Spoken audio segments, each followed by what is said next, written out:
so today I'm going to be teaching you how to twerk. Whether you're just trying to learn how to dance for fun or you're trying to impress somebody, stay with me because we're going to put all the steps together at the end and I'm going to show you what it looks like.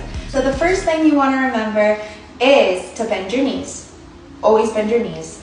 That's super important. You want to make sure your knees are bent and your core is tight and you squat from your knees. Always bend your knees. Okay. Yeah, so that's step one. Step two is you want to arch your back and you want to make sure your back is always arched and your knees are bent. You really want to be ground planted, feet planted, shoulder width apart.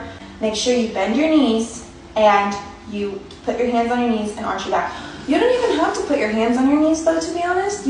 Hands on your knees, arch your back, and you want to make sure your feet are stable and shoulder width apart.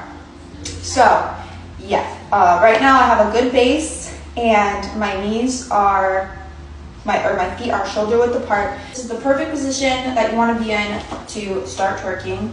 You want to be stable enough to hinge over and you're going to bend your knees. It looks like I'm actually running out of time in this video, so come see part 2 for the final.